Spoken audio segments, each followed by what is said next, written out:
BTV is on your side tonight, watching the roads. Some of us get around town by car, some by bus, and some by bike. May marks National Bike Month. It's all about highlighting the benefits of biking and reminding drivers who's sharing the road with them. More than 1,100 cyclists in the U.S. were killed by a person driving on a public road in 2022. Now, that's according to the National Highway Traffic Safety Administration. Let's zoom into Charlotte. Data from North Carolina Department of Transportation shows Charlotte saw 96 crashes involving bicycles in 2023. One person was killed.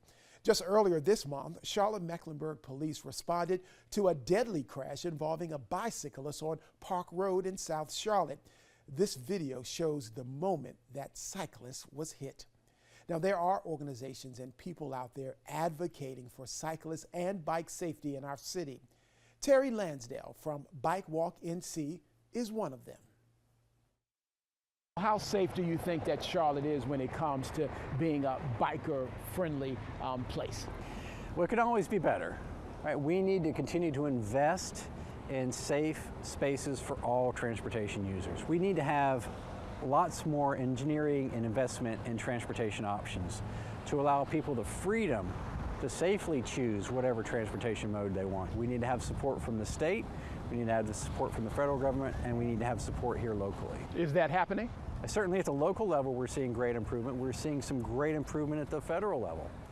But in North Carolina specifically, it's against the law for the state, the Department of Transportation, to spend money on standalone bicycle and pedestrian projects. So that missing bike lane or that sidewalk under 485 that's missing, it's not the state's responsibility. It's illegal for them to fix it independently. It's up to the municipalities to correct the problems of design and engineering. I know back in 2023 there were about 96 accidents involving bikes here in the Charlotte area, and I know in recent headlines have shown that there have been some accidents involving bikers and bicyclists. Tell me, what do you think about that, and is that trend going upward? So yes, in North Carolina it is going upward, right? The failure to yield is one of the most egregious things we can do as a driver. That's increasing. People are failing to yield and respond to the hazards that's in front of them. So for Charlotte, we've had some crashes recently that have caused incredible losses of life for people riding a bike.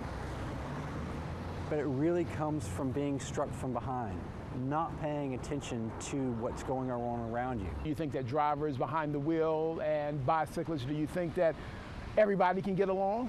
We have to.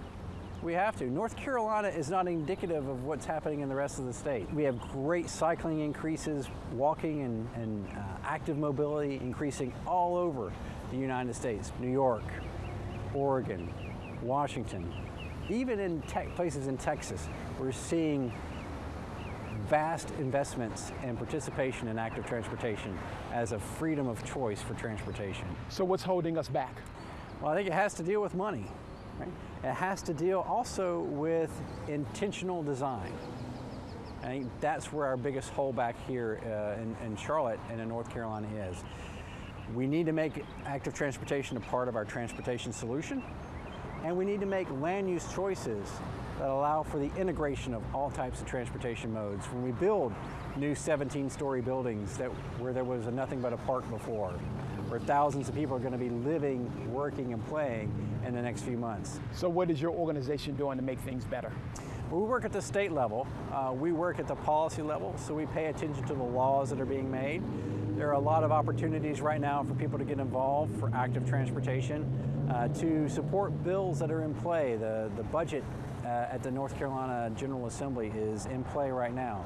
Sharing with your leadership that have votes, not just voices in Raleigh, are critical right now.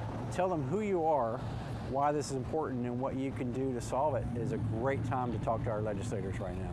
What keeps you up at night as it relates to bicycle safety?